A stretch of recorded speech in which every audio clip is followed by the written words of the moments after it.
So I thought we'd turn to Jonathan Davis, economist and host of the Boom and Bust podcast, to hear what he makes of the various figures and pledges being promised and banded around by the two gents. He's on the line now. Good afternoon to you, Jonathan.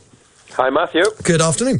Well, let's start with Boris's pledge, if we may. I mean, he does seem to be pretty free and easy with the giveaways, considering that for many people, austerity is still very much with us. 2 points I would come back to you on there.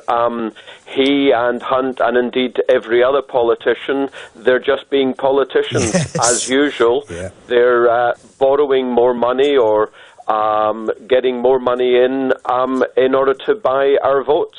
That's what politicians have done for the last 100 years. Although when you say buy our votes, I don't know about you, but I don't actually know anyone who can vote in the Tory leadership race. Yeah, well, let's go back then to Alec Douglas-Home, Callaghan, Gordon Brown, even John Major.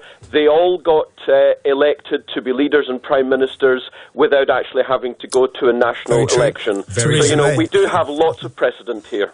So, just looking at Boris Johnson's views, first of all, and I take your point, the overview is that they're just saying whatever they need to say to make themselves sound appealing. Well, actually, let's go with Philip Hammond then. He's warned that both the leadership candidates, their tax and spending plans would be impossible under a no-deal Brexit. What do you say to that, Jonathan?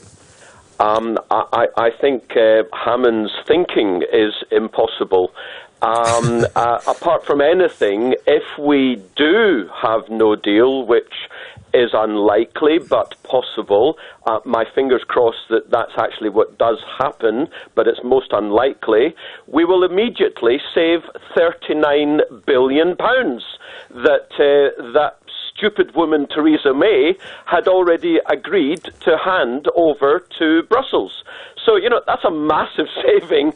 I mean, put into context what £39 billion actually means, because the numbers are so big, people perhaps don't realise how much we're talking about. For example, a full-sized NHS Trust hospital costs about £500 million. We could literally layer the country with NHS Trust hospitals, new buildings, new equipment, new technology, and that's how much saving we would get if we left without a deal.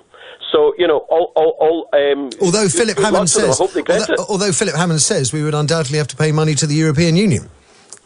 Well, he would say that, wouldn't he? Because he is an arch Remainer. An arch-EU file. I mean, he's also the Chancellor of the Exchequer, so presumably he has a further insight than the rest of us have. Absolutely everything he possibly can to ensure that we don't actually leave the EU. So, let's take with a pinch of salt, which he and the rest of the establishment have been saying for the last 4 years about this thing. So, yeah, of course, he's got to come out and save his own reputation, of being fiscally prudent and all this kind of stuff. But the reality which was a reputation that got the Tories elected time and time and time again through the 70s, 80s and 90s. Exactly, and look what happened to that. In the 80s, we were economically prosperous, and the Tories did indeed get re-elected and re-elected, but then economically prosperous with unemployment nudging 4 million. That's a very strange view of the 1980s of economically prosperous. Those who wanted to get in, if we want to change the subject now, those who wanted to get involved with the free markets of the 1980s did remarkably well. Those who carried on with my great-grandfather was down the mines, my grandfather was down the mines, my father was down the mines, so I'm going down the mines, well, they clearly didn't get it. But those who said, my father was down the mines and I'm an accountant, they were the ones who prospered. So, you have to go with the flow. You can't be a dinosaur in the real world. Well, no, but when I don't want to keep kicking over the 1980s, but, a small elite being prosperous versus large... 4 million people unemployed, the highest number of unemployed people in modern history. I don't know if that's a sign of prosperity. I would suggest that's a sign of a divided country. Yeah, we're always divided.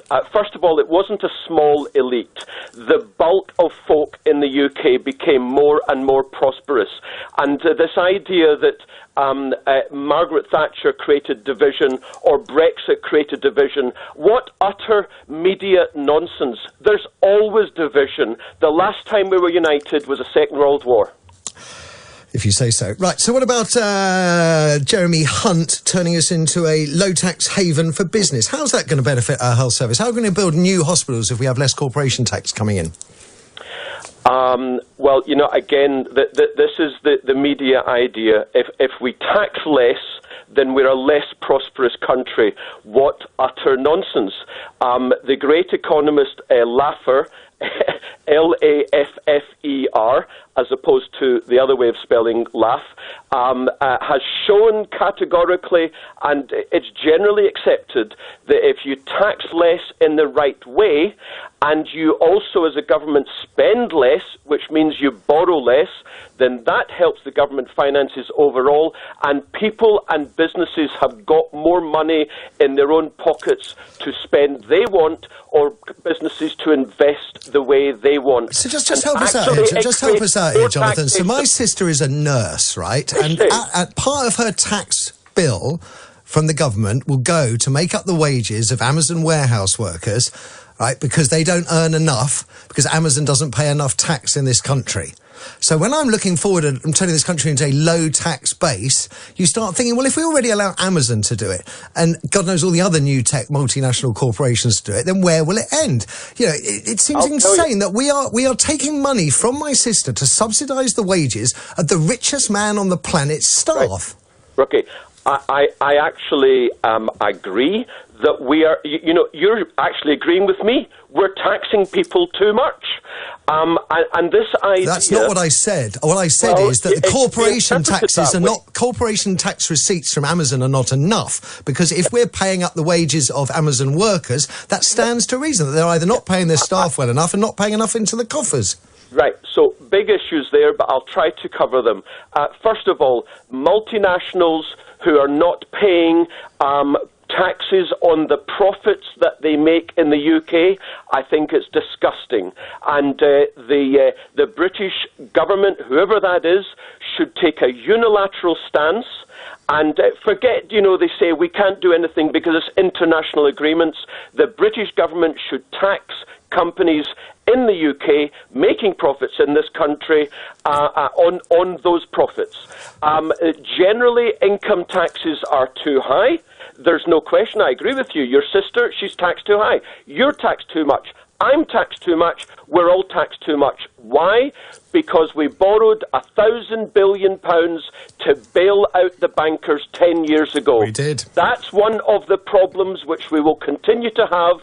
I called it out 10 years ago. And they're never going after the bankers to get them to repay any of the bonuses they got on their rubbish deals. Yes, on that point, Jonathan, we agree, and so I think it's probably best for all of us if we end that conversation there. One moment of agreement is good enough to see me through the afternoon. Jonathan Davis there, host of the Boom and Bust podcast. I suggest it'll be more busts in future.